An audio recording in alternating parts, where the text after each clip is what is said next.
It's got some jewelry possibly in it. This year that's being sponsored again by Diamond Designs. Listen to some of the prizes that are inside these ice cubes, or some of the jewelry that's inside there.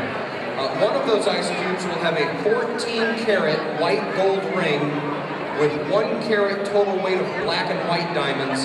That's valued at over $2,400. There's a 10-karat white gold pair of princess cut diamond earrings, 0.15 carat total weight. Those are valued right at $600. A sterling silver citrine pendant with a double strand chain at $5.99. A sterling silver black onyx fashion ring.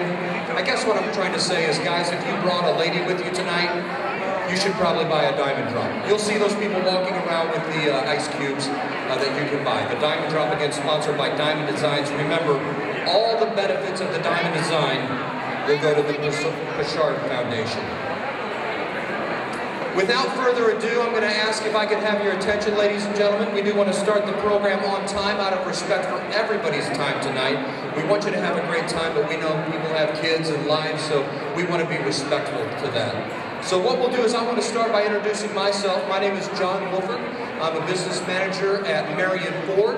And if you're wondering why in the world I got selected to do this, it's because I like to do it and I volunteered. So that's why I'm here. So thank you very much to Dallas and the Chamber for allowing me to do this. We're going to start the night with a welcome and introduction of the Board of Directors. Again, I'm going to ask in the spirit of time that as I call your name out, I'm going to have you stand, and then I'll ask that everyone please hold your applause till the end so that we can move through these. So if your name gets called out, just please stand and acknowledge that you're here. These are the Board of Directors for the Marion Area Chamber of Commerce. They include Ray Altmix with First Southern Bank, Rodney Cabanis with Black Diamond Harley Davidson, Ashley Church with Volkswagen of Marion, Steve Cook with Farmers State Bank, Patricia Cruz with Illinois Department of Public Health, Kim DeBose with WSIL TV3, Bo Dietrich with the Illinois Army National Guard, James Flynn with the Heartland Regional Medical Center, Hayden Gardner with Southport Bank, Kenya Garner, State Farm Insurance, Cindy Gibbons, the City of Marion, Tracy Glenn, People's National Bank, Ashley Gott with the Bank of Heron, Ted Gutierrez with the Illinois Small Business Development Center, Deborah Hogg with Hospice of Southern Illinois Incorporated, Lisa Hudgens, John A. Logan College, Janet Jensen, Withers Broadcasting, Shannon Johnson, the Williamson County Tourism Bureau, Doug Kimmel with the Williamson County Regional Airport, Gail Lanham, the Priority Staffing Group LTD, Steve Lappin with Banterra Bank, Mary Jo McCurdy with Farmers State Bank, Scott Murray with Title Professionals, Bill Nielsen with Flanders Electric, Dr. Keith Oates, Community Unit No. 2 Schools, Jennifer Olson, Mid-Country Bank, James D. Parker, Little Egypt Veterinary Clinic, Darren Pulley with John A. Logan College, Janine Reagan, Banterra Bank, Rick Rickard, Flanders Electric, Sherry Romanowski with Eisen Manufacturing Illinois, LLC, Kimberly Walker with Kemper CPA, and Brian Ziegler with Clarida and Ziegler Engineering Company. We also want to thank ex officio non-voting member, the Mayor of Marion, Mr. Robert Butler. And of course, I can't leave out the Executive Director, Dallas Struess. Dallas?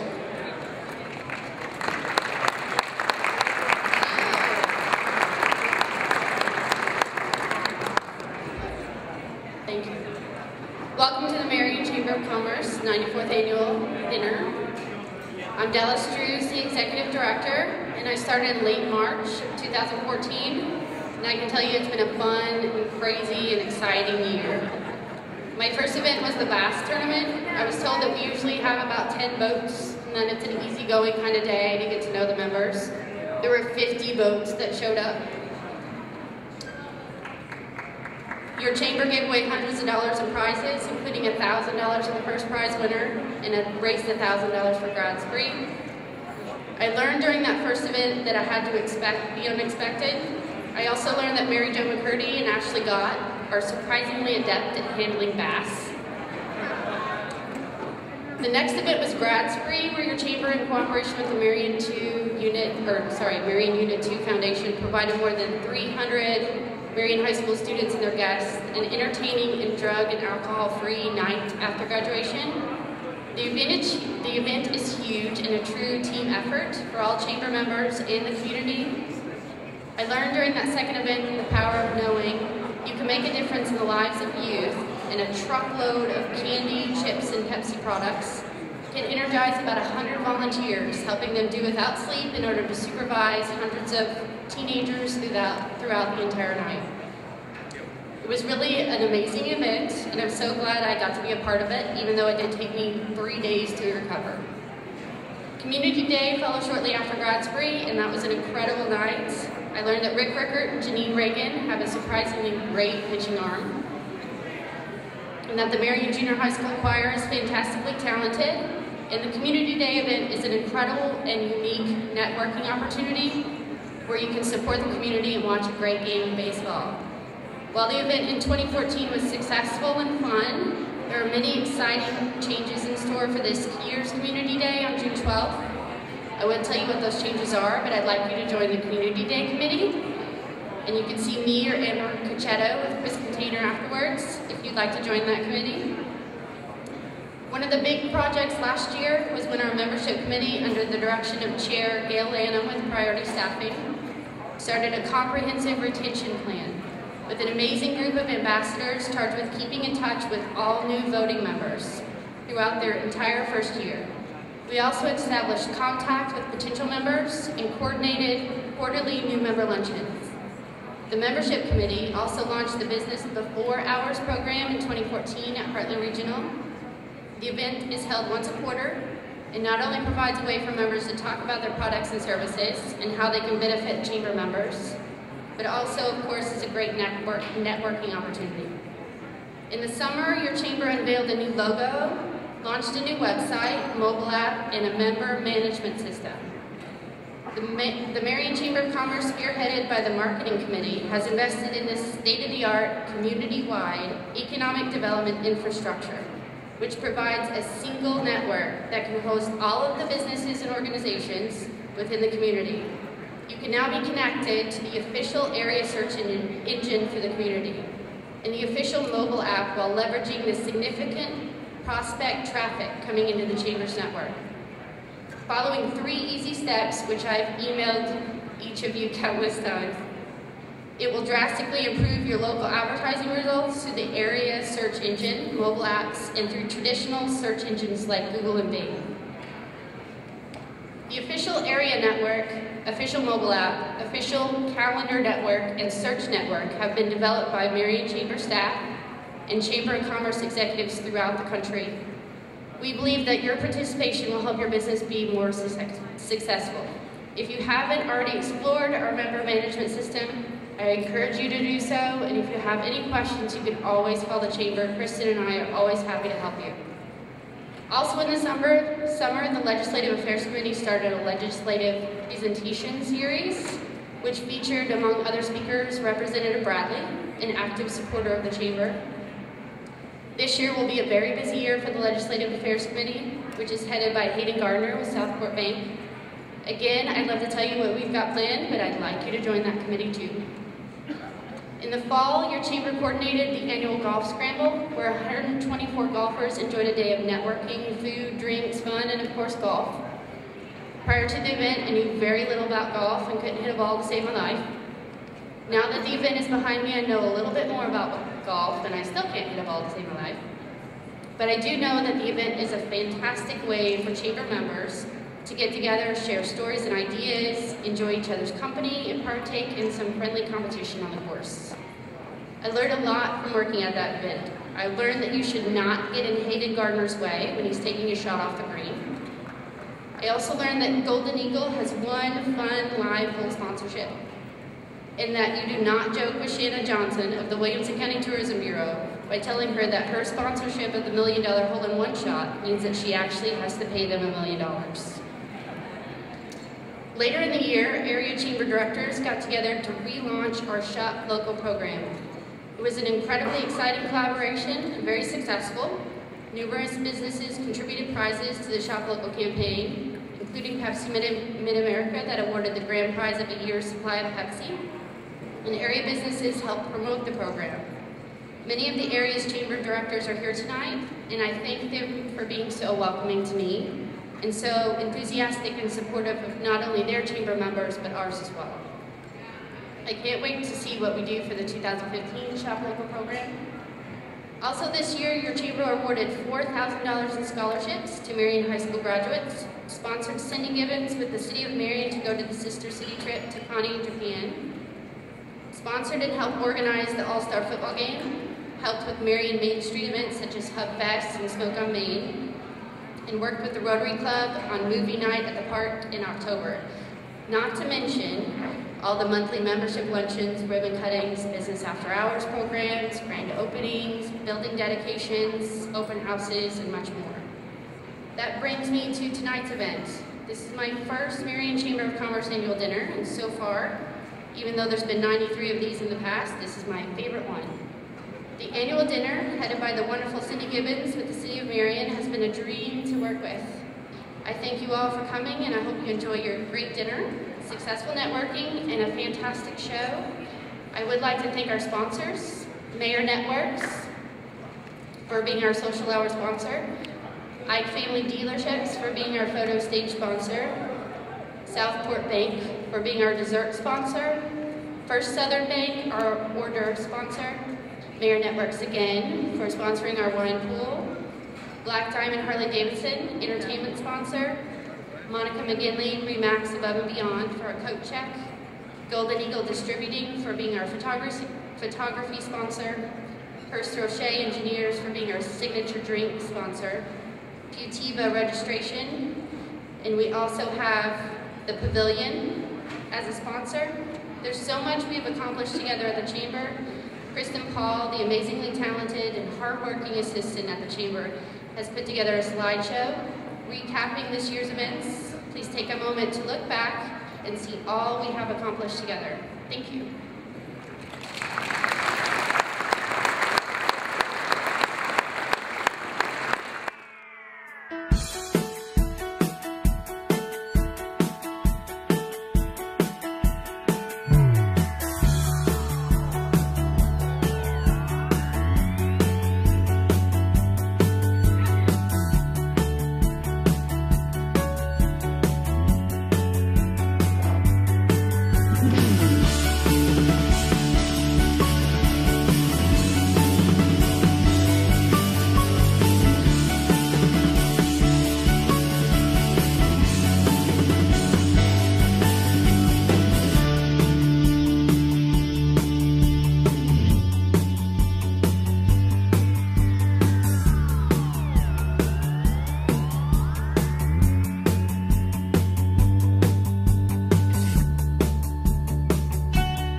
Yes, okay. Before we get started with the dinner, I'm going to ask Pastor Bob Dickerson from First Baptist Church of Marion, if he would come up and give us the invocation, please.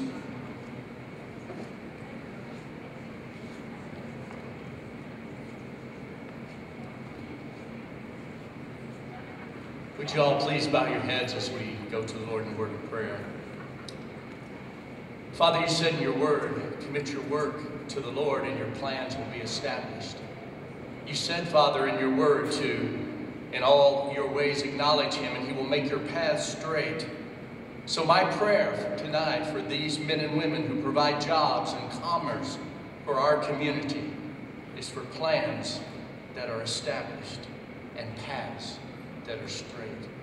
Father, I pray tonight that you will bless this time together, Lord. Thank you for the prosperity that you've allowed in our community. Thank you, Father, for the future that you are laying on the hearts and minds of those who lead in this area. And I pray, Father, that you will continue to provide for us the work that you've established. And I pray, Lord, that you will help us to always acknowledge you. Bless the food that we're about to eat. Bless the fellowship. And I pray, Father, that in the midst of it, we'll have a lot of fun too. In the precious name of our Lord and Savior, Jesus Christ, we pray. Amen. I ask everyone to please stand up and join me in the Pledge of Allegiance before we get started with dinner as well.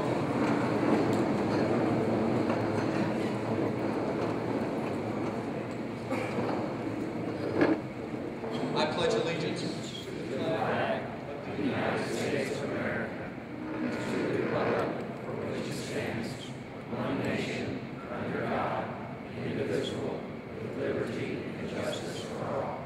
Thank you. You can be seated. About a round of applause for all of our guests that are here tonight.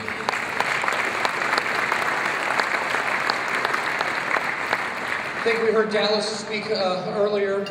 This has been a year of transition for the Chambers. People going in, people going out, some changes higher up. I was talking to this gentleman earlier, and I asked him, I said, so is it a sigh of relief, or are you a little bit sad? And his answer to that was yes. So without further ado, Rick Rickert, the outgoing chairman, I'll ask him to make his way up here. Rick, the 2014 chair of the board of directors, served on the chamber since 2005, and Rick, of course, the administration supervisor at Planters Electric. Rick Rickert.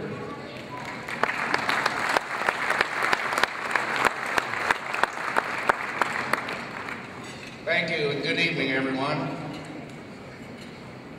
Last year I stood here and told you that I thought it was pretty neat to be chairman of the board of the Marion Chamber of Commerce. And it was, for about 1 month. Monica decided she'd go back to the real estate business, and then Joni decided she wanted to do marketing for a local business. Both of them are very good at what they do now, but they were also very good at what they did for the chamber. I also stood here and said we were going to get back to the basics. I just didn't realize at the time that it meant hiring a new director and office personnel. The executive committee interviewed several people for the director position, and then we hired Dallas Drews. Now, Dallas is an amazingly organized and detailed person, even more so than my wife, Yvonne, which I did not actually think was possible. Then Dallas says, okay, what do I do? Which I responded to, all you have to do is grad spree, Marion Community Day, the golf tournament, annual dinner, and anything else that comes up. Oh, like the new website. And then Dallas responds with, what's grad spree? That's when I realized we always had someone around that knew how all the events worked and how the chamber operated. And now we don't. So it has been a learning process, but also a good process, I think, for the chamber. We now have a procedures manual that outlines each of those events in detail. We're also very lucky that we have good community chair people. I want to thank them again, as they are very important. We had Tracy Glenn on the marketing, Gail Lanham on the membership, Cindy Gibbons on the annual dinner, Janine Reagan on the grad spree, and Tony Perkins on the golf tournament. We still need and want involvement from the chamber members. I still believe you only get something out of it if you put effort into it, and that includes the chamber. With all that said, I want to thank a few people, starting with Dallas and our able assistant, Kristen. They are doing a wonderful job. Yep. I also want to thank my boss, Bill Nielsen. Everybody knows Bill, and if you don't, he's down here in front. I thank him for giving me the time to do the chamber events and meetings. I know there'd be numerous days when he would come into the office in the morning or back from his hour-and-a-half lunch or whatever and say, "Where's Rickard?" Chamber meeting. Well, okay. So I thank you for that. I also want to thank my other boss, Yvonne.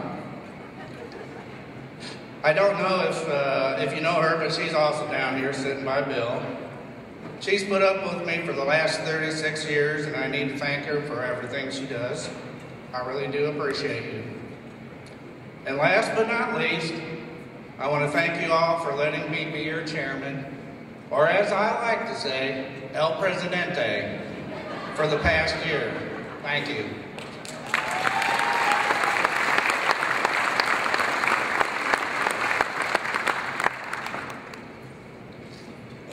So with that out of the way, I need to thank the outgoing board members. And they are, and if you would stand if you're here, Janine Reagan from Banterra, Bill Nielsen from Flanders, and Patricia Cruz from the Illinois Department of Public Health. We thank you for your time and service the past numerous years.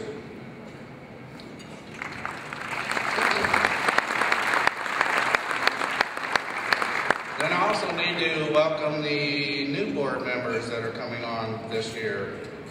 They are, and if they would stand also, Jim Flynn with Heartland Regional Medical Center, Rodney Cavness with Black Diamond Harley Davidson, Ted G, or Ted Gutierrez with Illinois Small Business Development, there he is, and Bo Dietrich with the Illinois Army National Guard. Thank you very much. And last but not least, the introduction of the 2015 Chamber officers, if they would stand when they're announced. Secretary is Janet Jansen with Withers Broadcasting. Treasurer is Kimberly Walker with Kemper CPA. Second Vice Chair is Kenya Garner with State Farm. First Vice Chair is Doug Kimmel with Williamson County Regional Airport. And your 2015 Chairman of the Board, Ashley Gott with Bank of Herrin, the Marion Branch.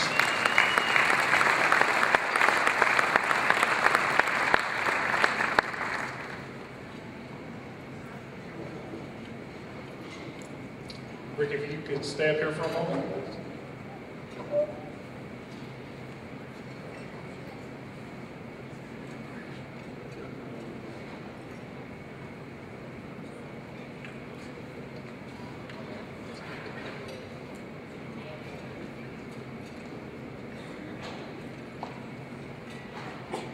It's my pleasure to give Rick the chairman's gavel, and on this plaque it states, presented with grateful appreciation to Rick Rickard, Chairman of the Board, the Greater Marion Area Chamber of Commerce, 2014.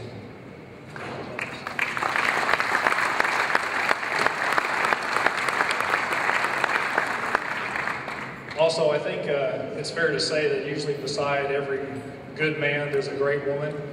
And if Yvonne would come up here, I'd like to present you with a token of our appreciation for allowing us to monopolize Rick's time for as much as we have over the past year.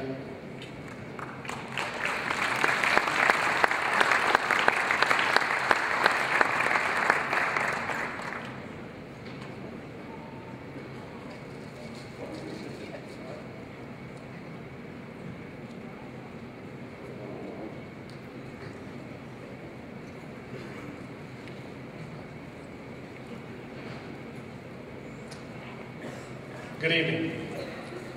First off, I'd like to say what a privilege it is to belong to an organization that puts God and country first. I am truly honored to stand here today as the new chairman for the Marion Chamber of Commerce. I would like to thank our outgoing chairman, Rick Rickard, for his leadership and service to our chamber over the past year. And I look forward to working with Rick in his new role as immediate past chairman, which I'm sure is a title he greatly appreciates. I would also like to thank my colleagues at the Bank of Heron for the support and allowing me the time to serve as the incoming chairman. And to my wife, Amanda, I want to thank you for your understanding, support, and your patience. I will say that with a straight face. If anybody knows my wife, patience is not one of her virtues. So just get that out of the way. Sometimes you have to tear something down and build it back to make it stronger. Last year, Rick mentioned the Chamber's goal of getting back to the basics. Through the efforts of through the efforts of himself, the executive board, our directors, Joni, and now Dallas, we've been able to build a solid base for our organization both now and in the future. The Chamber exists to help its members achieve their goals and to help provide the necessary resources and tools each of you need in achieving that success. To further those efforts, the Marion Chamber is forming the Marion Chamber of Commerce Foundation. The foundation is a 501c3 tax-exempt organization that will act as a fundraising and charitable contributions arm of the Marion Chamber. The foundation's focus will be to provide community enhancement as well as educational investment in the youth of Marion. These young people will be our future employees, employers, entrepreneurs, and the future business leaders in Marion. Events and scholarship programs like the Grad Spree, the Chamber Scholarship Program, the annual Bass Tournament, and the All-Star Football Game will now fall under the direction of the foundation. The foundation will also allow the Chamber to apply for grants that will greater enhance our community and support our local businesses. This foundation will start out small with a board of 3 individuals. Those individuals are Jonathan Kibler of the Kibler Law Firm, who has helped draft the articles and bylaws for the new organization. Tony Perkins of U.S. Bank, who is also the chairperson of our annual golf scramble, and the sitting chairman of the Marion Chamber of Commerce. I would also like to recognize David Pallas of the Kemper CPA Group, who was involved from the beginning with making sure the foundation was set up properly from inception. As opportunities continue to present themselves, it is the board's intent to increase the size of the foundation, to make sure that we are meeting the needs of the Chamber, its members, and the community. With the work that has been done from an operational and organizational standpoint within the Chamber and the formation of the foundation, the Chamber should begin to thrive and offer benefits that each of our business members so richly deserve. It has definitely been a struggle for all that have been involved, but I believe that we can say that we're looking forward to a prosperous 2015 for our businesses and the city of Marion. Thank you.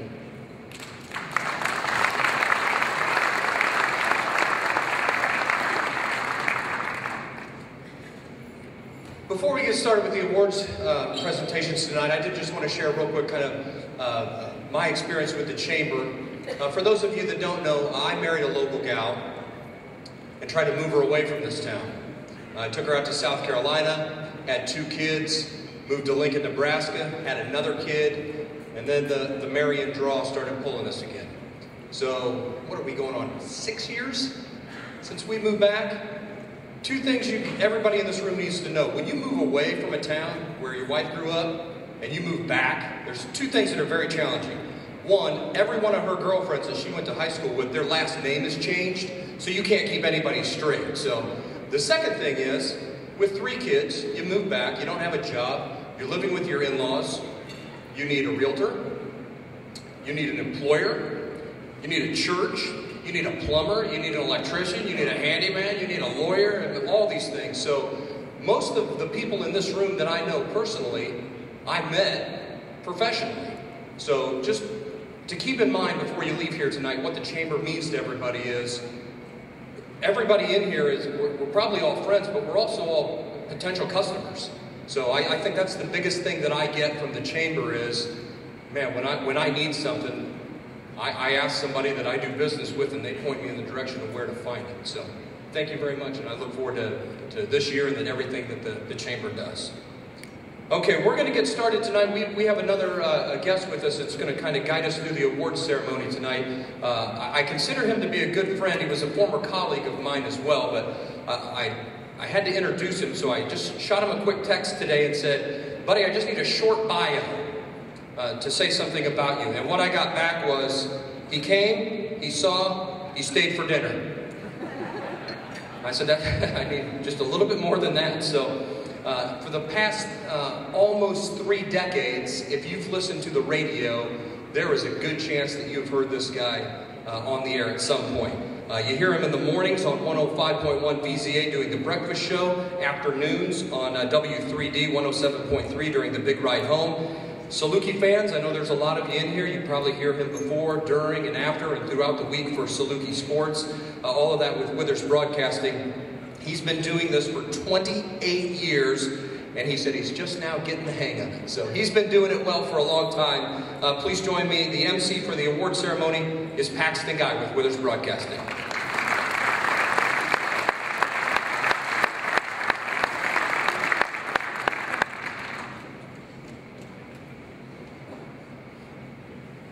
Good evening. It's good to see all of you. Finally time to see what you all really look like. Thought you would be taller. Thought you might be a blonde. You look nothing like I imagined. But welcome to everyone. We're going to give away some awards tonight. And as is typical at award ceremonies, there will be speeches after the fact. And in the course of those speeches, for those who will be giving them, if you start to hear some music trickle through the pavilion, it's not like the Oscars where we're trying to tell you to shut up. It's just someone's ringtone going off. So feel free to speechify as much as you like. And we'll be giving these awards out over the next 5-6 hours or so, give or take 3 or 4 of those hours. The first of our award recipients of the night have accomplished some amazing feats that have earned them an award of excellence. And in the tradition of a feature that I do on my show, The Breakfast Show on 105.1 VZA, here are 5 things you need to know about these 2 gentlemen who have volunteered for Grad Spree since its early stages. They have volunteered all night during most of the Grad Sprees, ensuring that the Marion High School graduating seniors have a fun-filled, drug and alcohol-free night of activities following the graduation ceremonies. Which means that these 2 men, in total, we crunched the numbers, have logged over 480 hours or 60 sleepless nights to ensure that graduation is the beginning of a new life and not the end of one.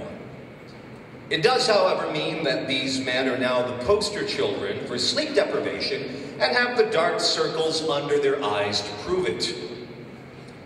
During Grad Spree, thanks to the many generous donors, there were tons of food, chips, candy, Pepsi products, and so forth that these teenagers like to eat, and they don't affect their metabolism in the least, unlike the rest of us. Well, the volunteers consume them too. And again, we crunched the numbers and added it up and believe that these 2 gentlemen have eaten about 75 pounds of junk food and drank some 1,440 ounces of soda. So in addition to the permanent dark circles under their eyes, we can also take credit for a number of cavities and more than a few extra pounds. Volunteers at Grad Spree roam the halls of the facility that Grad Spree is held in, peering into dark corners, trying to find youngsters misbehaving, traveling through the roped-off areas, trying to find those who may have jumped those ropes, guarding all entrances to ensure that no one leaves or comes in that isn't supposed to. And there are a few times during that night's events that a few kids have tried to escape the festivities, to run off to other parties or significant others or whatnot. And we have had to call upon the event's volunteers to track them down and bring them back to safety. So after some rough calculations, we believe that these two gentlemen have walked or ran in pursuit about 300 miles in total. And we're hoping that the extra exercise helped work off the aforementioned junk food and soda. These two men are known for their ability to coordinate a great basketball tournament during Grad Spree, armed only with a tournament bracket scribbled on the backs of volunteer task assignment forms and their love of the game, which is used to encourage hundreds of sleepy or sugar-hyped teenagers to lace up their shoes and hoop it up. The going rate for a top-tier basketball ref ranges from $1,000 to $2,500 a game. And since Grad Spree lasts all night and includes several games each year, we've calculated that these two men have put in almost $1 million worth of work refereeing these tournaments. We thank them for that generous donation, which should more than cover the cost of the junk food and soda that they consumed. So, shall we call it even, gentlemen? In all seriousness, we are not even. We owe these men a debt. They have donated countless hours to keep the Marion High School graduates safe each year following graduation. There are usually around 300 kids who attend Grad Spree each year, which means they have helped protect thousands of Marion High School graduates and their friends. Those kids thank you, their families thank you, and tonight we thank you and honor you for your years of service. And as a token of our gratitude, we would not only like to present the recipients with this wonderful t-shirt, which on the front, I've volunteered for decades of Grad Sprees, and on the back, all I've gotten are no sleep, lots of soda, all the junk food I could eat, the chance to explore dark areas of the rec center I didn't know existed, unlimited stories about why I need to leave, and countless t-shirts. And also, they'll get the Award of Excellence in Service to the Marion High School Grad Spree. Please congratulate Jim Parker and Doug Peebles.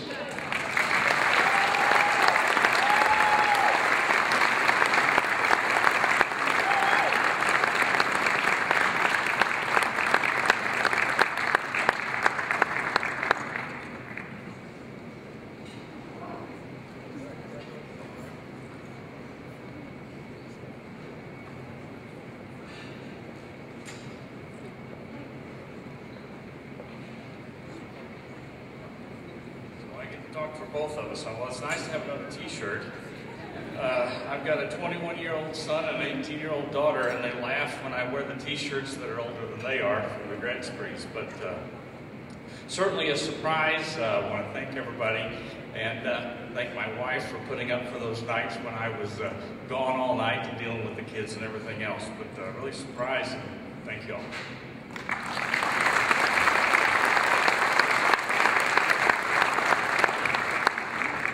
You didn't have to use the music. Short and sweet.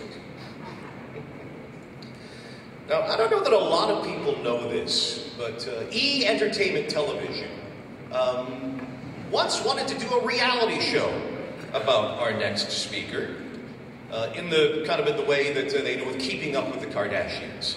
But after about a week of following him around, they had to cancel the project, explaining only that, well, we're sorry, but unlike the Kardashians, we can't keep up with him. Please welcome the most honorable Mayor Robert Butler.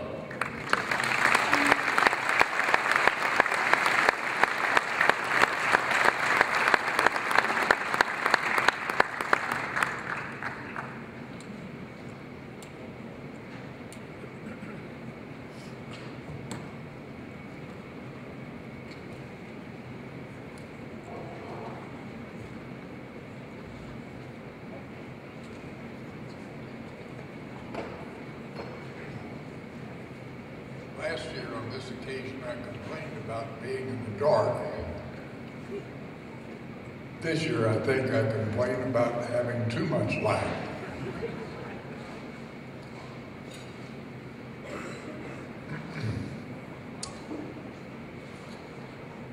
Each new year, I resolve to be kinder and gentler.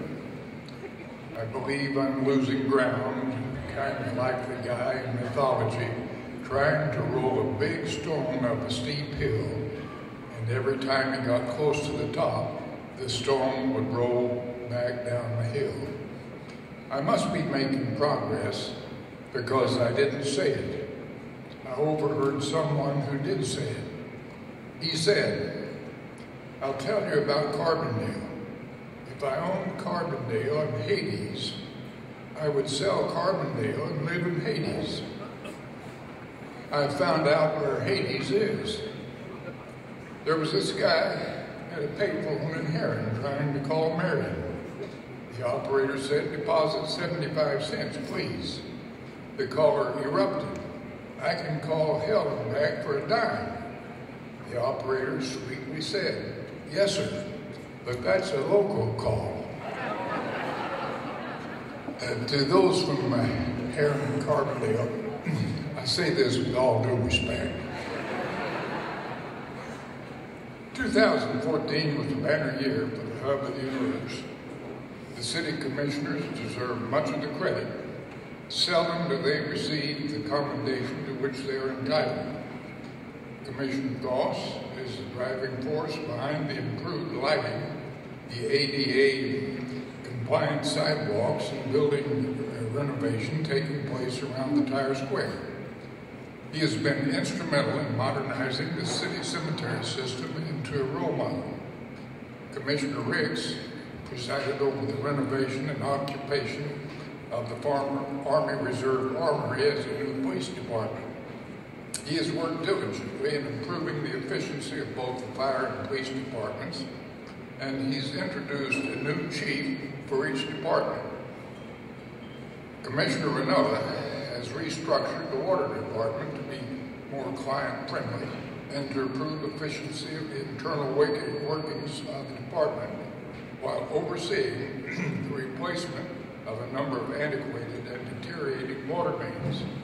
He has worked diligently with the city treasurer and his staff to stay abreast of city finances. Commissioner Patton, in addition to overseeing the sewer department, has been the city council's point man in the construction of a $14 million hub recreation center. He has spent many hours beyond the regular call of duty and given everyone cause to be proud of the project. Terrence Henry, in charge of the city's information technology, at minimum cost, has established Wi-Fi in downtown Marion. So far, he has put us on the cutting edge of technology to the point several area communities ask him for advice. This indicates another reason why it is Marion's manifest destiny to lead the way and to show Southern Illinois what can be accomplished when there is the will.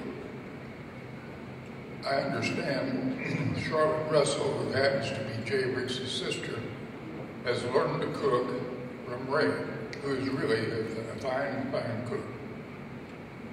In fact, now, every meal at noon, she treats her husband like a Greek god.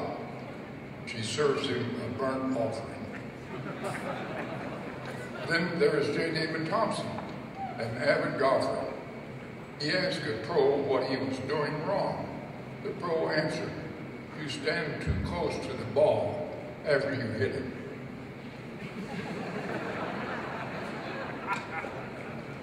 Did you hear that, Jay? I said 2014 was a bad year for Marion. I really wish I could say the same thing for the state of Illinois. Sadly, we have replaced Mississippi and Arkansas as the most dysfunctional state in the Union. We fervently hope Governor Bronner can find a way out of the wilderness. At the outset, he will face a $3 billion deficit because of the drop in the income tax from 5% to 3.75%. Sadly, there is no more confidence in the state legislature than there is in Congress, which is approaching zero. And Was John Bradley here? Well, if he happened to be, I apologize. If he isn't, forget it. A politician not from here said he was married to the truth. A listener asked how long he had been a widower. I'm glad there are no politicians here. Will Rogers, long ago, a homespun philosopher and keen observer of government, said, "Every time Congress makes a law, it is a joke. And every time it makes a joke, it's a law." He had a solution for traffic congestion. He says, let only cars that are paid for use the highways. Pretty wise. An indication of the banner year in Marion is building permits. They were issued in the amount of $34 million in the private sector, $27 million for commercial development, $7 million for residential. In addition, the city spent $20 million on capital projects. The state spent approximately $60 million for highway construction in and near Marion. The city's share of the highway construction amounted to about $4 million. The city's major project last year was the construction of the Hub Recreation Center. At the other end of the spectrum was the city's effort to help vitalize the Williamson County Historical Society Museum. That facility has been the best unpublicized operation in Williamson County for years. The museum is full of historical information and artifacts. It has not been government supported in any way up to now. Because of lack of funds, it has been open only about 2 hours a week, and that by appointment. The City Council, in its infinite wisdom, has provided $15,000 annually, so the museum, along with volunteer help, is now open 5 days a week, 10 months of the year. As accessibility is publicized, it is expected there will be many visitors to the museum. Among major private sector undertakings last year were the construction of 2 new bank facilities, 2 new automobile dealerships, and 2 new assisted living and residential complexes. Gander Mountain, a major sporting and hunting merchandise retailer, commercial construction, they're building in the amount of $4 million. It is expected their annual sales will approach $20 million a year. A major dividend of all these projects is the jobs being created. They will number in the hundreds. We like to believe one of the reasons for such growth is the city's business-friendly attitude. Many years ago, the president of General Motors said, "What is good for General Motors is good for the country." We say, what is good for business in Marion is good for the city and our people. It may not be well known, but Larry Hughes had back surgery. As he recovered, he saw the window blinds in his room were closed. He asked the nurse why. She said there was a fire across the street, and they didn't want him to think he had gone to hell when he woke up. While making a speech a while back, I noticed a lot of commotion. I announced there seemed to be a lot of fools present, and they should be allowed to speak one at a time. The voice from the crowd yelled, "Fair enough. You go ahead and finish." 2014 saw many major events in Marion. The Veterans Parade was bigger than ever. The Illinois Miss America pageant returned. The boys of White Diamond Harley-Davidson brought a national rock star to town to perform before a crowd of 10,000. The Marion Culture and Civic Center presented a variety of outstanding programs, as did the pavilion. There is an avid duck hunter with us this evening. His name might be Anthony Ranella. A few years back, he bragged to a young son about his prize as a duck hunter. One day he took the son duck hunting. Finally, a lone duck flew over the blind. Anthony rose up and fired. The duck continued to fly. Anthony turned to the boy and said, "Take a long look. You'll never see this again." A dead duck flying. It seems everyone has a favorite restaurant. As often as not, someone's favorite isn't here. Now and then there is an inquiry about IHOP, International House of Pancakes. I'm pleased to inform everyone they say they are coming to town. It is said they will employ about 80 people. It once was said of the Queen of England, not only must the Queen be pure, she must appear to be pure. Our City Council must be united in its efforts, and it is essential that is the impression given. Cities with councils continuously in disarray and dissension seldom progress, improve, and the citizens pay the price. In a way, the city commissioners put me in mind of a puny little guy who wanted to be a lumberjack. The boss told him he was too scrawny. The fellow kept begging. Finally, the boss relented. He said, "Let's see what you can do. Over there is a big oak tree. Chop it down." 30 minutes later, the big oak was on the ground. The boss asked him, "Where did you learn to do that?" The guy said, "The Sahara forest." "You mean the Sahara Desert? That's what they call it now." That's the way with the city council. They may look puny, but give them a job and it will be done. Louetta admonished me to keep this short. Her wish is my command. I must say it is an honor and a privilege to live and work in the hub of the universe. It is my wish that as you slide down the banister of life, may all the splendors point in the right direction. Thank you.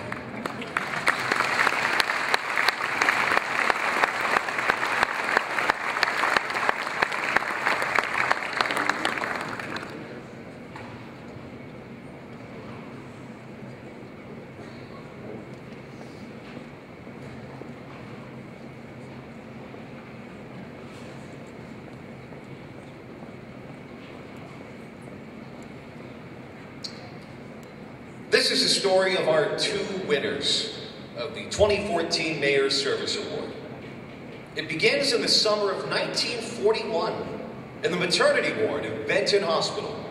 That's where one of our award winners made his first appearance, weighing in on a whopping 21 pounds. But that was before the nurse noticed the tool belt and T-square underneath his blanket. The story continues on May 30th, 1953, during the first week of operations at Marion Memorial Hospital, where our second winner, always leading the way, made his entrance, one of the first babies born there. He was quiet, even back then, they say. It's rumored that the doctor had to smack his backside twice before he ever let out a peep. Both of our winners grew up in Marion, one attending McKinley and the other Longfellow grade school. Our first winner would eventually play a part in the renovation and later the raising of his school, while the second spent much of his spare time mapping out the area around Longfellow, drawing in roads and proposed parking lots, building expansions, and other flights of construction fancies. The first young man knew what he wanted to do from an early age, working on construction projects every summer as a laborer, carpenter, and concrete finisher, starting at the age of 15. While attending college, he worked at the U.S. Geological Survey Office in Champaign, becoming a professional engineer in 1967. And when he wasn't pursuing his chosen profession, he was bagging groceries at Kroger and keeping an eye on a certain checker, whom he was certain he would marry one day. The second young man expressed an early interest in music, learning to play the piano from Miss Longbonds and lugging his tenor saxophone back and forth to band practice. He took voice lessons and sang tenor in many ensembles under the direction of Yolanda Peterson, and even played the male lead, Captain Von Trapp, in The Sound of Music. But he had a strong work ethic too, and an early interest in construction. During the summer, he worked on his tan, while he worked on roofs for Snyder Wind Roofing, and later for Holmes Construction Company. Winner number 1 married his high school sweetheart, that same Kroger checker, in 1961. He graduated from the University of Illinois in 1963 with a degree in civil engineering, having worked at the U.S. Geological Survey Office in Champaign while attending classes. A few months before his graduation, he completed one of his 3 favorite projects, a joint one with his wife, his first daughter. The new family moved back to Marion to live on his grandmother's spare lot. And after paying the movers, they had $200 left in their pockets. So winner number 1 got his first job as an engineer with J.L. Simons Construction Company, working on the first of 3 17-story dorms for SIU. Winner number 2 enrolled at Baylor University in Waco, Texas in 1971 to study accounting. But when his parents and brother were badly injured in an automobile accident in 1972, he returned to Southern Illinois to help keep the family's insurance business going while his father recovered. He finished his degree at SIU, graduating in 1975. And when he wasn't hunting, working on his farm, collecting duck eggs in special buckets, boating, water skiing, he and his wife were raising a son and daughter. He got his first job at an SIU Career Day event, which he attended in his best suit and tie, French cuffs and cufflinks, at a Carbondale accounting firm. Our first winner continued his career in Decatur, where he became an estimator and project manager, and the proud father of 2 more children, a son and daughter. In 1971, the family moved back to Marion, where he became a partner in the construction company that his grandfather started in 1915. He soon rediscovered his talent for developing property, one that had showed itself early in those grade school drawings.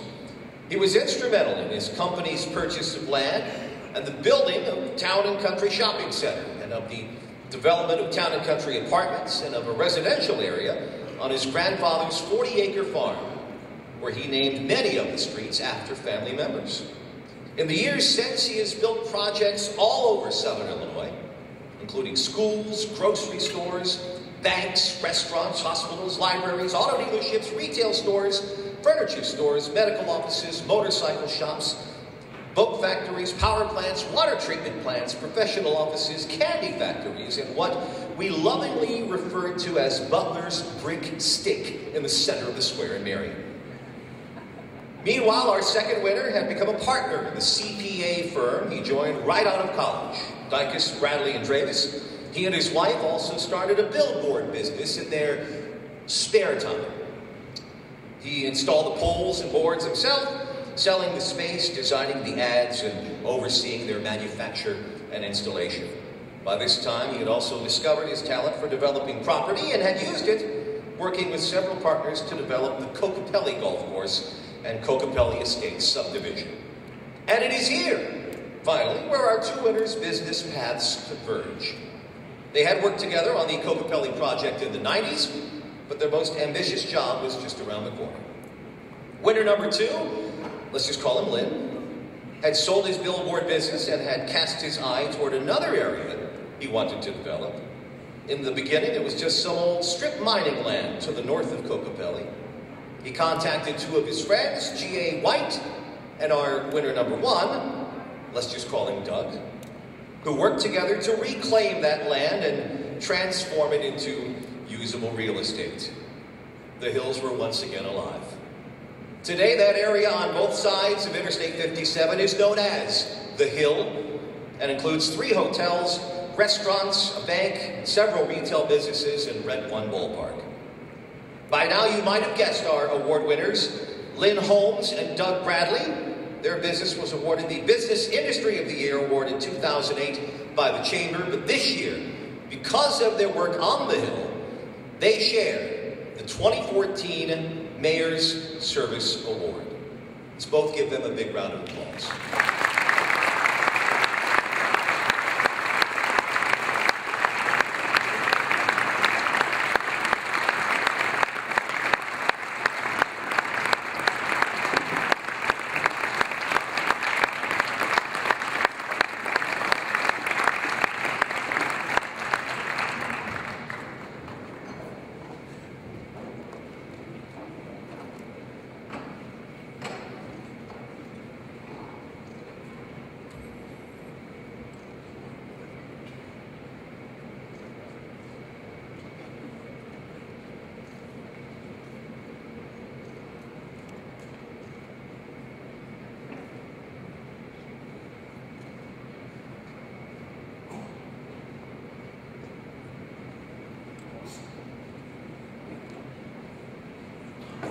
try to find out who put that in there about Mayor's Great State.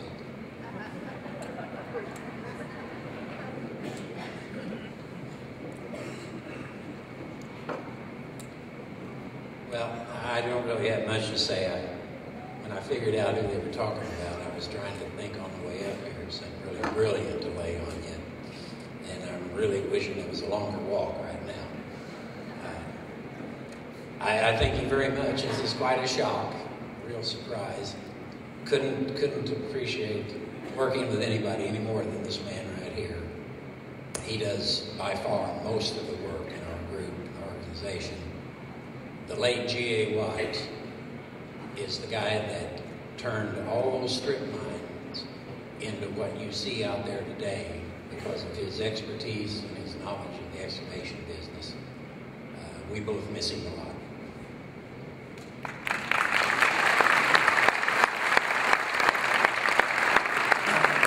This is a tremendous surprise, and you know, we always have to hold fast to those blessings that we have received in our life. And I've received countless blessings, and one of the greatest blessings is family. My mother's here tonight, Barbara, my wife of 41 years, Loretta, and my business partners. Glenn Holmes has been great to work with, and G.A., I don't know what we would have done without that man. It's one thing to have ideas, but you cannot do it yourself. You have to have a team. And now I've got Janet working with me and Brandon, and we're continuing on. I'm so proud of the Hill because of the jobs. We've got 500 jobs going. We've got $80 million in sales, and it's just been great for this community, and I hope we can continue. Now, the mayor let a little bit out of the bag tonight with IHOP, but since he did, yeah, it's going to happen, and I hope we'll have a couple more announcements this year. I couldn't do all this without City Council, the mayor, Gail West. They've been great to work with, and you know, you could probably go to any other town and this wouldn't happen, but it's happened because of those people right there.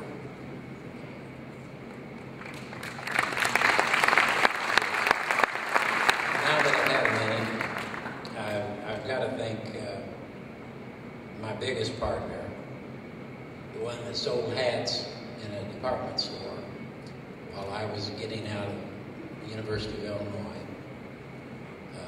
She became a secretary for the construction company, managed 96 apartment units until she retired. Has been with me every step of the way. And that's my wife of 53 years, Mikey.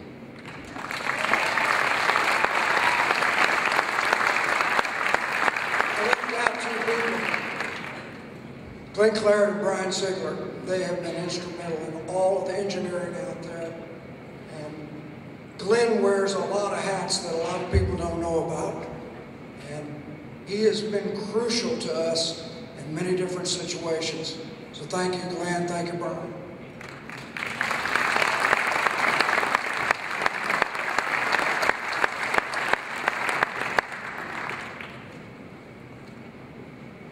The Marion Chamber of Commerce has announced that the 2014 Business and Industry of the Year is Ice and Light Metals.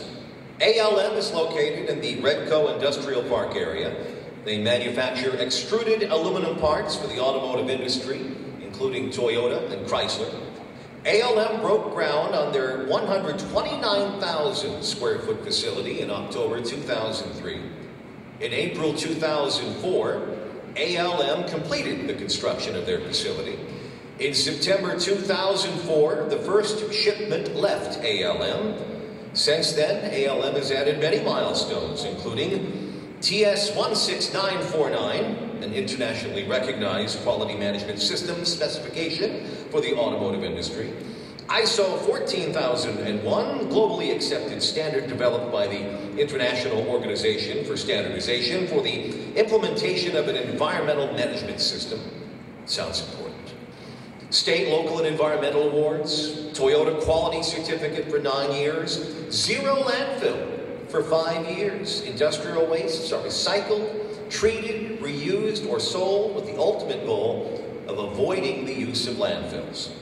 Local activities including blood drives, ice and mile cleanup, Relay for Life, numerous positive community partnerships with Southern Illinois University, John A. Logan College, and various area chambers of commerce. ALM's sales have grown since it first opened. In 2006, the company recorded $27.9 million in sales. For 2014, the company is predicting $54 million in sales. ALM has grown in many other areas. In 2003, the company had 35 employees. Toyota was its only customer, and the facility had one 4,000 metric ton extrusion press and 2 machining assembly lines. In 2014, ALM has 112 employees. Its customers include Toyota, Honda, and Chrysler. The facility has 2 4,000 metric ton extrusion presses and 9 machining assembly lines. ALM's plant is 82 meters by 146 meters, if you're measuring, and was the second of 3 Eisen plants, Eisen Electronics and Eisen Manufacturing, sprawling across 20 acres in the Redco Industrial Park in Marion. ALM makes the following components for the following customers: Toyota Avalon rear bumper reinforcement for Toyota Motor Manufacturing Group in Georgetown, Kentucky. Front and rear bumper reinforcements and engine compartment for Toyota Motor Manufacturing Indiana in Princeton, Indiana. Front and rear bumper reinforcement for Toyota Motor Manufacturing Canada in Cambridge, Ontario.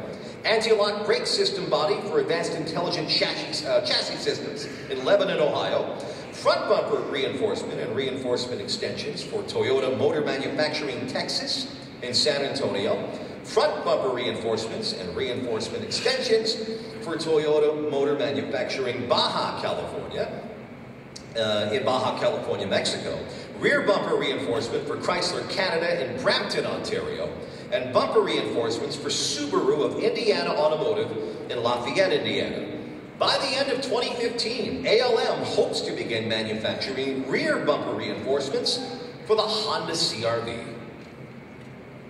Accepting this award is Michael Mitchell, Assistant Department Management of Manufacturing for Eisen Light Metals, our 2014 Business and Industry of the Year.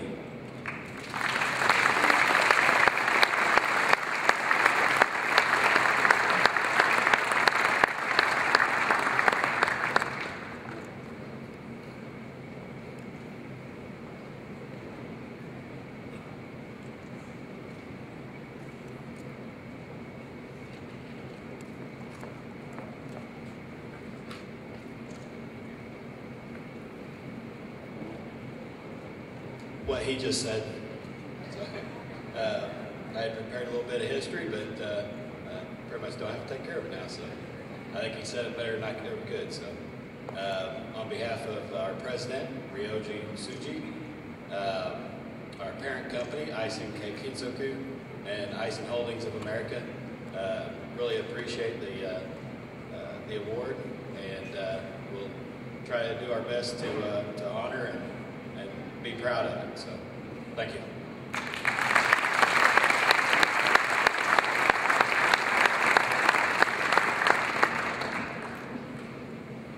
Our next presentation is the Young Professional Leadership Award.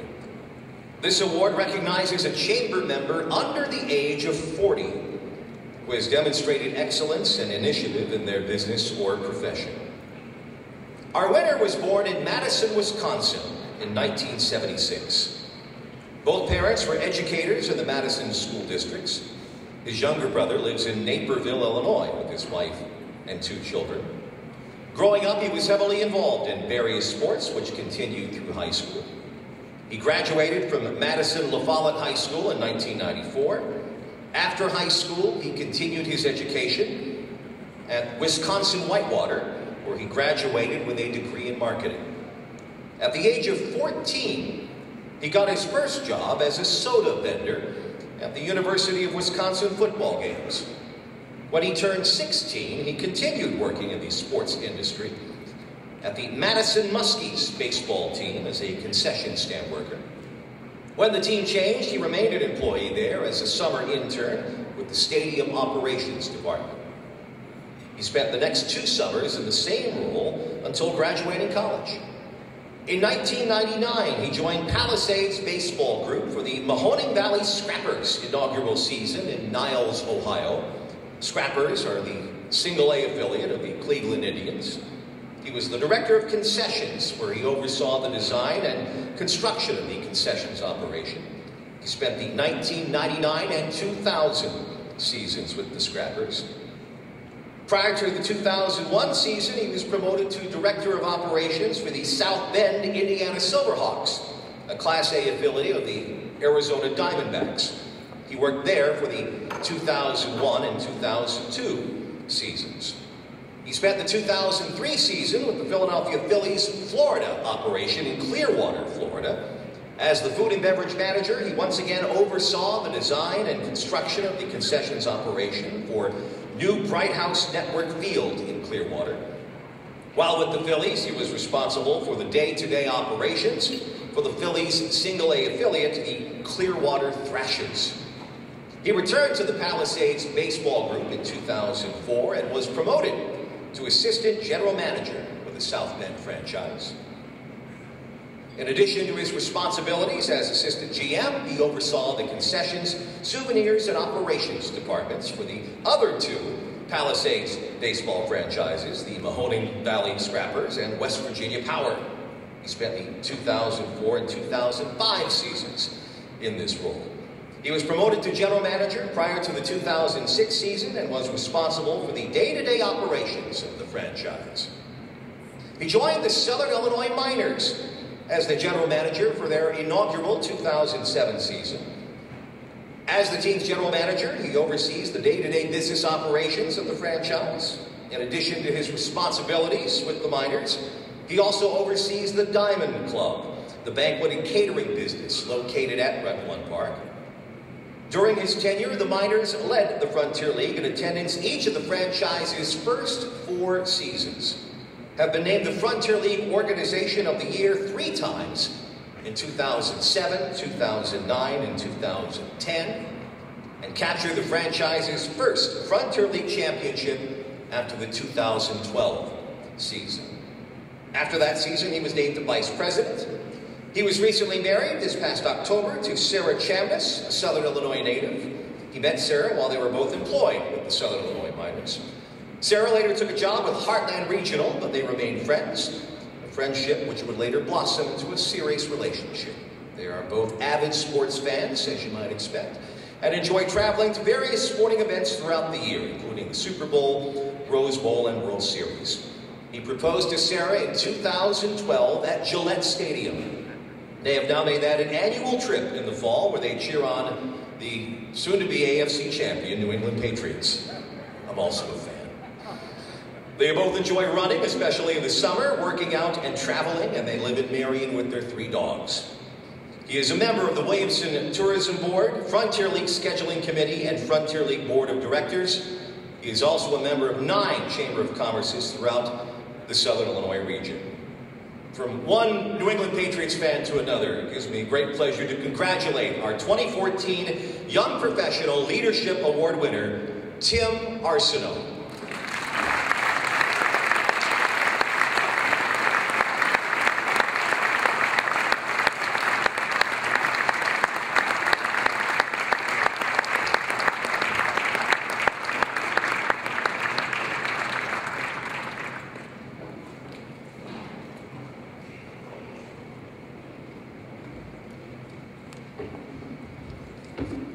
I think just like the winners before me, they're completely shocked. My wife, Sarah, did an amazing job keeping this from me. There's just a couple people I'd like to thank real quick. I wrote them down while I heard this going on. So I'd like to thank the Miners owners, John and Jane Simmons, who gave me this opportunity 8 years ago, and I couldn't be more grateful. My former boss, Eric Haig, and good friend, who I've worked for almost 20 years before he took a job at Notre Dame. The miners staff, both past and present.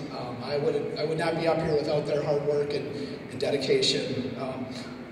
My miners manager, Mike Pinto, who's been like a second dad to me, and has been, he's the real reason why we've had this success on the field. I can't take any credit for that, but I'd like to thank my parents who made the trip down here. I was kind of shocked why they were here, but I'm glad they made it. Last but certainly not least, my wife, the most understanding person and supportive person that I know. She never once comes and complains about my hectic work schedule, long hours, or my unbearable mood swings when the forecast calls for rain. But last but certainly not least, I'd like to thank the fans, the sponsors, and the season ticket holders. Without their support and passion, Run One Park wouldn't be what it is today. Thank you.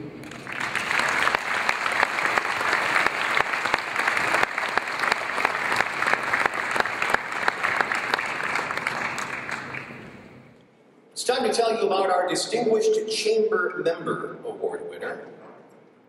She was born April 2nd, 1976 in Carbondale Hospital and has lived her entire life in Marion. She began her school career at Jefferson Grade School. She liked school and was a good student. She also liked to play school at home, with her parents and grandparents acting as her students. About the time she started school, she also started dance and piano lessons, which she enjoyed and continued for several years. When she was about 8 years old, she decided to try her hand at Little League softball. Her mother likes to recall the highlight of that sports career as follows. The opposing team had hit a long fly ball, Mom said. Everything seemed to be moving in slow motion. And I thought, oh no, she's going to feel so badly when she missed that ball. But it dropped right in her glove, and the crowd went wild. While not one for roughing it, she went to Girl Scout camp at Little Grassy as a Brownie Scout. She enjoyed the water activities, horseback riding, and crafts, but a few tears were shed at night while she tried to go to sleep and not listen to all those animal sounds outside her cabin. She fared a little better at church camp, where the accommodations had actual walls and doors, and although homesickness was still a little problem. When she was about 3 and a half, a little sister joined the family. She has said she felt lucky to have a sister growing up, someone to play with, to dress up, put on dance recitals and fashion shows for their grandparents, and for her parents and grandparents, to help design obstacle courses on the driveway, to ride their bikes around, and someone with whom to attempt synchronized swimming routines in the pool. But little sister had to be a good sport too. When they played Snow White, she always had to be the prince or the witch, with the promise that she could be Snow White next time. It took a while, but next time finally came for little sister a couple of years ago at her wedding, and she finally got to be the princess. While attending Marion High School, she was, among other things, on the pom-pom squad, in the show choir and madrigals, and she graduated at the top of her class. Her dad, a retired teacher, has said her class was the best he ever taught. Her parents also owned a flower and gift shop in Marion, and her first job was unpacking and pricing merchandise, helping with the billing and whatever else needed to be done. She graduated from SIU with a degree in elementary education. But she had always also considered doing something in mathematics, so she went back to school to earn her Master's of Accountancy degree. One of the first classes she signed up for was Advanced Math. On the first day of class, the instructor asked everyone what their degrees were in. When she and 2 others answered elementary education, he asked to see the 3 of them after class. He told them that this was a pretty difficult class and they might want to consider a different choice. But she decided to stay, and she passed that class with the top grade. A few months before graduation, she decided to start taking her resume around to prospective employers. One of the first places she applied hired her part-time until she graduated, and then hired her full-time. While there, she passed her CPA exam, worked her way up to partner, and this past year, became the partner in charge of the Marion CPA Group.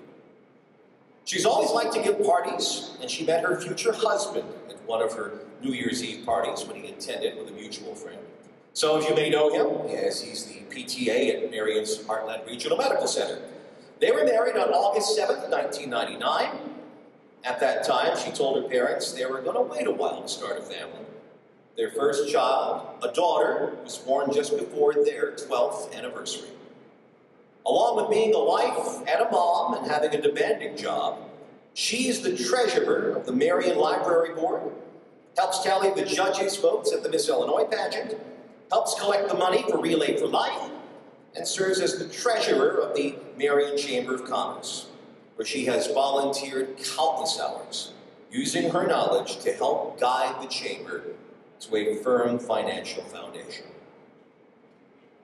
Please congratulate our 2014 Distinguished Chamber Member of the Year, Kimberly Walker.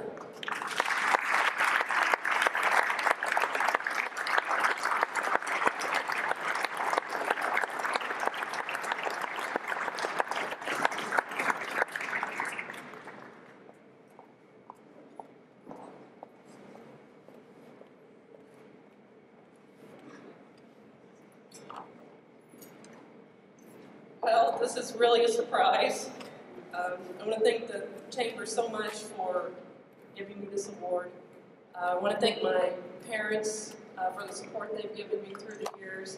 And I also want to say a big thanks to my husband who deals with me with my long hours with my job. Thank you very much. Very much appreciate it.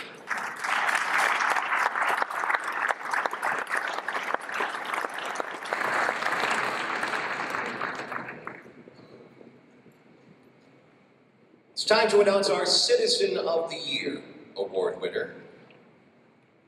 A native of Lakewood, Illinois, our 2014 Citizen of the Year was born on August 14th, 1951. Throughout her childhood, she lived and worked on the farm owned and operated by her parents, where her mother lives today. She treasures every opportunity she has to return to that working farm, the Rocking W, to spend quality time with her family and enjoy her mother's homemade noodles. A graduate of Shelbyville, Illinois High School, she began her undergraduate education at Eastern Illinois University in the fall of 1969. After graduating from EIU with a Bachelor of Science degree in elementary and special education, she began her career as a teacher for kindergarten through 8th grade students in the Georgetown, Illinois School District. She spent 6 years teaching students with special needs while she was attending Illinois State University, earning a Master of Science degree in Educational Administration. She became the Special Education Coordinator for Vermilion County, and in 1982, she accepted the position of Principal at St. Paul's School in Danville, Illinois, serving there for 7 years. While in Danville, she was very active in the Red Mask Theater for more than 15 years, both backstage as well as on stage. If you visit the Red Mask website, you can find photos of her in The Odd Couple, playing the role of Sylvie. She was also a dedicated member of the Audubon Society and participated in many of the chapter's activities, including the annual bird count.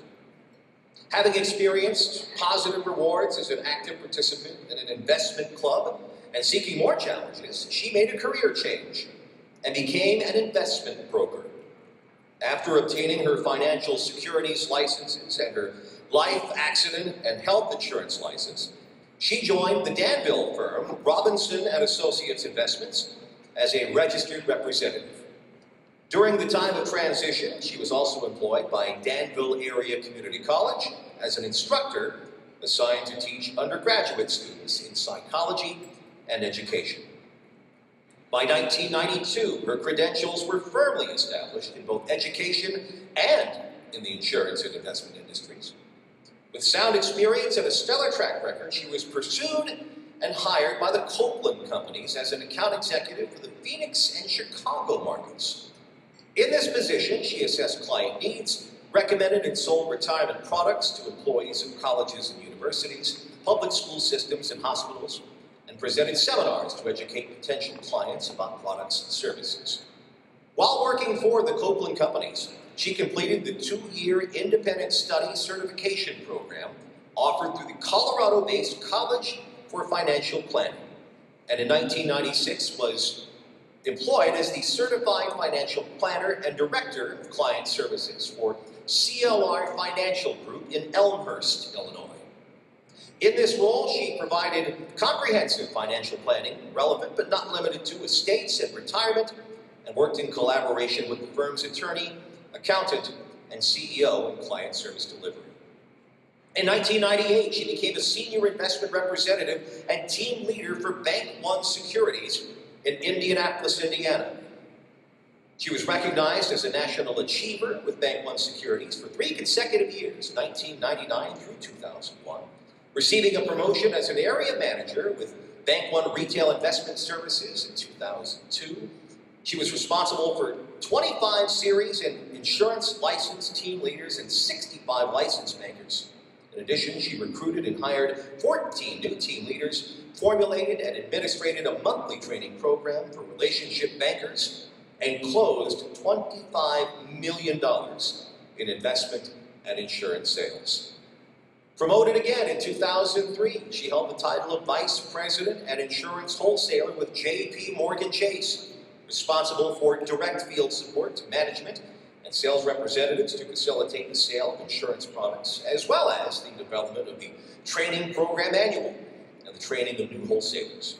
She received recognition as the Chase Insurance Bank One Insurance Wholesaler of the Year in 2004, and soon after was positioned as the wholesaler at large, overseeing Chase markets in New York, Connecticut, Texas, Oklahoma, Louisiana, Colorado, Arizona, and Utah.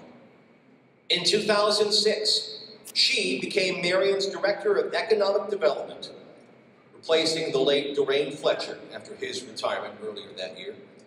With her vast and multifaceted background as a financial advisor and project planner, and her experience working with both large and small businesses, Mayor Bob Butler felt confident she would be a tremendous asset in continuing the city's forward momentum.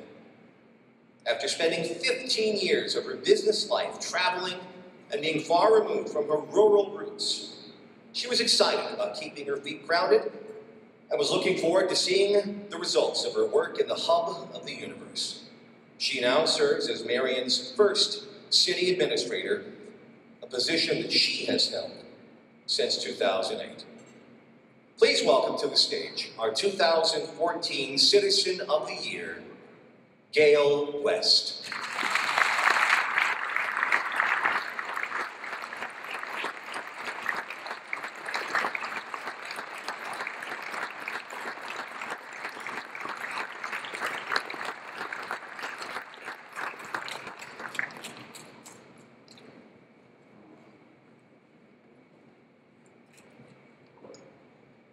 Well, this was a surprise. I would like to thank the Marion Chamber and Mayor Butler and the City Council. This is a marvelous thing to receive because, as you know, I'm not originally from Marion, but this has been my hometown that I feel like I have been born and raised in many times. I'm thankful to the Chamber. With the Chamber and the City, we have developed a very firm foundation to proceed forward. We're very excited about our future. And without the Mayor, and Anthony, and Doug, and Jay, and John, Clarendon Ziegler Engineering, and all the great citizens of Marion, we wouldn't all be here. So thank you very much.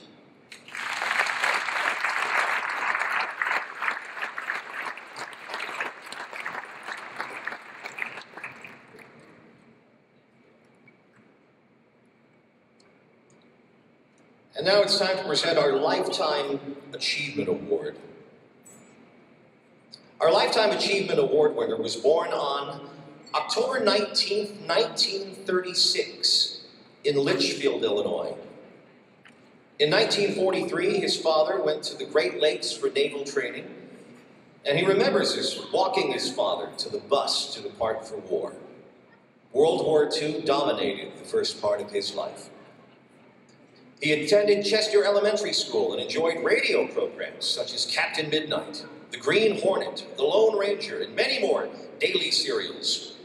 His family would sit by the radio in the evening and listen to Your Hit Parade, Lux Radio Theater, and various big band shows.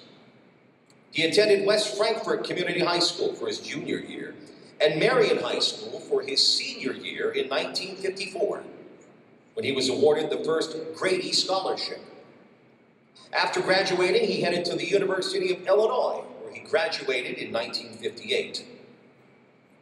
After graduation, he left for Lackland Air Force Base in Texas, where he attended air police training and graduated first in his class. He was given the choice of duty station assignments and chose Dyess Air Force Base in Abilene, Texas, because it was closer to home. He reported to the 819th Combat Defense Squadron, and within a month was on a KC-97 tanker plane to Fairbanks, Alaska. He spent 4.5 months at Ellison Air Force Base as Chief of Security for SAC bombers. Back at Dyess, he spent 2 more years as a Security Operations Officer. Then he got an assignment to the Atlas F ICBM Squadron being formed at Dyess. In January 1962, he began missile officer training and then alert crew duty training with the 578th Strategic Missile Squadron. He spent the next 2.5 years working 30 hours on duty and 42 hours off duty underground in a nuclear-armed missile silo. In January 1965, he got out of the Air Force and went to law school. He graduated in 1967 with a doctorate of law and joined the National Guard in Springfield, Illinois, serving as captain in charge of security police.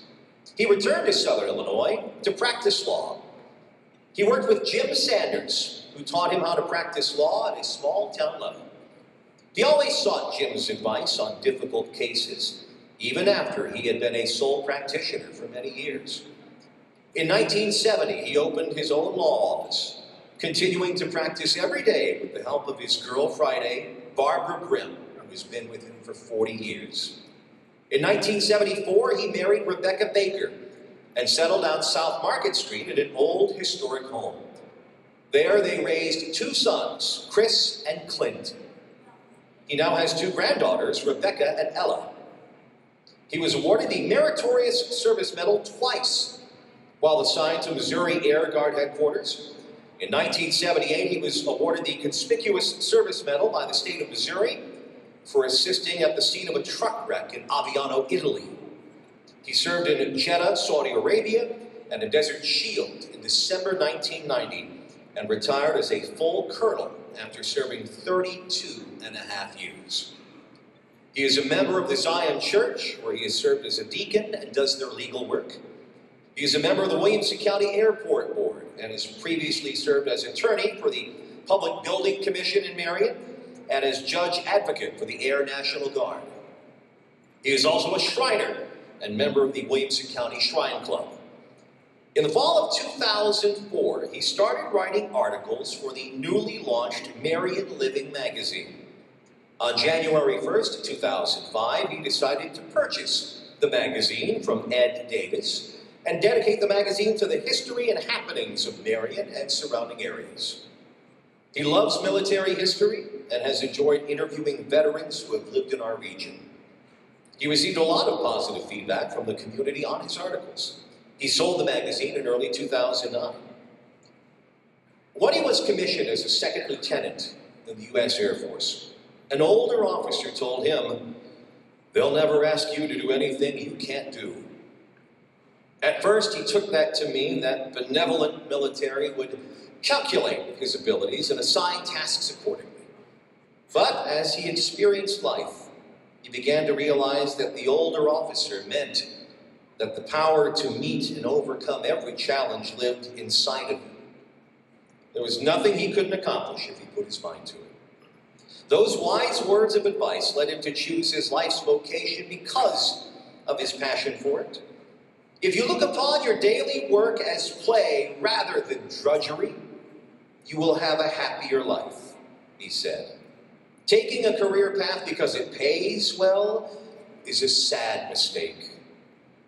If you take on a job you love doing, you'll be successful and eventually receive full rewards for your efforts. Someone once said life is what happens when you're making other plans. To our Lifetime Achievement Award recipients, that means a wise person plans for the future so that the realities don't catch you unprepared. Live your life today, he said, but don't let tomorrow catch you by surprise. And tonight, I hope he caught you by surprise, Bernard Paul. Congratulations on being the 2014 Lifetime Achievement Award recipient.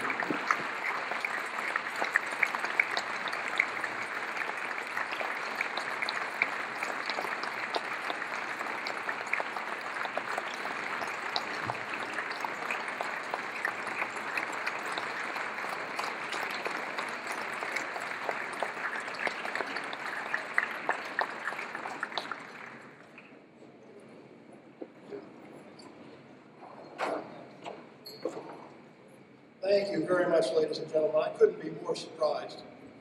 This award is something that, frankly, not very many of us here in Marion can hang on our wall, and I'll cherish this for a long, long time.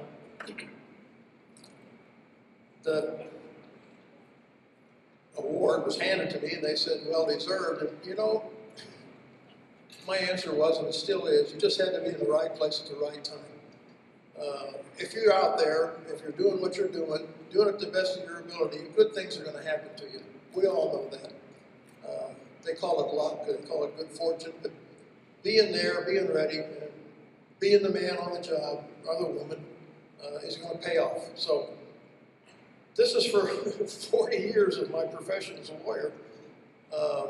My whole life has been doing the best I could with what I had, being in the right place at the right time. This is what you get. Thank you very much, everybody.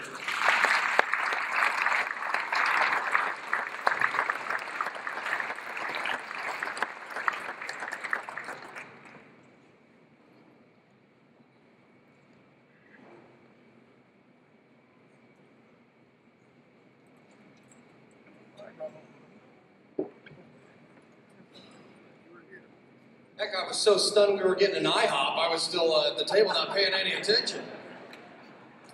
I hope you don't mind, Mayor. I text everybody I know. My 12-year-old daughter is a huge fan. She said, you better not be kidding us. How about another round of applause for all the winners tonight? Okay, real quick before we let you go, the silent auction. I'm going to go through the winners and let you know who all won, and we want to thank all of the sponsors that helped us put that together.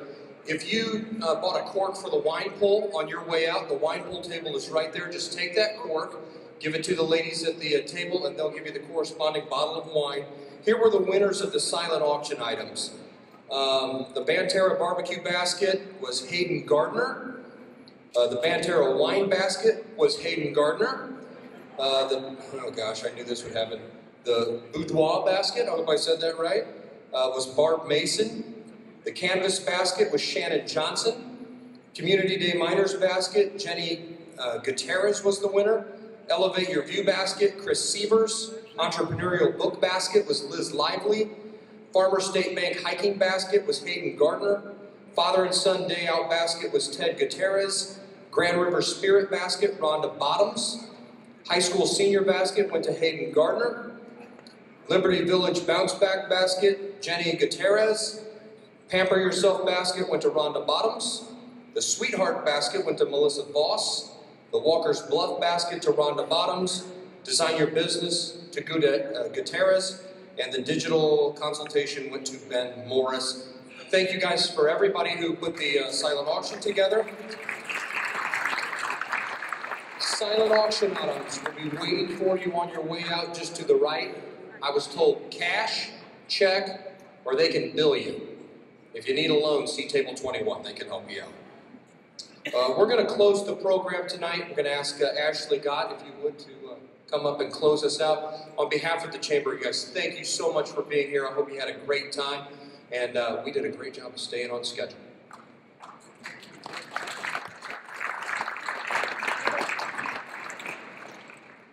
In closing, we want to thank the annual dinner committee. I'm going to go off script a little bit here. The chairperson of our committee for the annual dinner is Cindy Gibbons. And I had an opportunity this year to sit on it and be part of that. Cindy's probably done this for 15 plus years. That's probably putting it lightly. The amount of time and effort that she puts in to make this go smoothly and for all of you to enjoy the evening is an unbelievable amount of time that she puts in with that, and I tip my hat to you for that. But also, she also has committee members that are helpful in that, and I'd like to recognize them as well.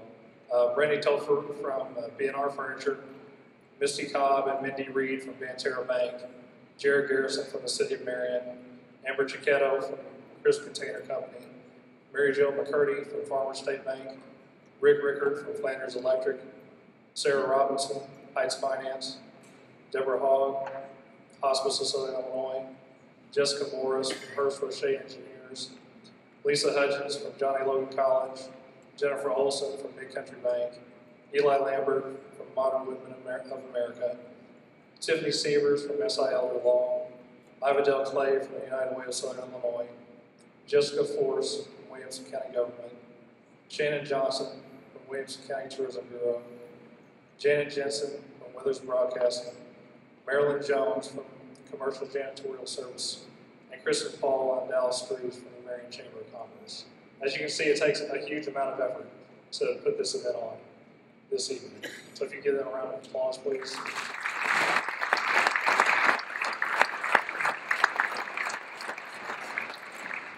We'd also like to recognize Cam McCurdy for providing the sound, lights, and the videography that you all saw this evening. Dreams do come true for the decor. Great Boards of Fire for the catering. Graphics Galore for the awards and the signs. Jonathan Cohen for the photography. All of our registration volunteers, which were Tracy Glenn and Carlos Cravens. Our Johnny Logan volunteers that helped with our coat check and sell our diamond drop with Caitlin Kuykendall, Samantha Workman, Emily Jack, and Michaela Cerruti. And then our Marion High School FBLA volunteers that were helping take you to your seats and help the event run smoothly. Jeremiah Stonecipher, John McSparron, Colton Newland, Avery Murrow, Aubrey McKenzie, Hezekiah Goodman, Faith Hudgens, Ethan Gooch, Bradley Marks, Josh Parrish, Keegan Phelps, and Courtney Joyner, mouthful. Also would like to thank Keith Ital, who is Elvis, for providing entertainment for our social hour. And our MCs, I think, that did a great job for us, John Wolford and Paxton Guy. Can we give all of them a round of applause, please?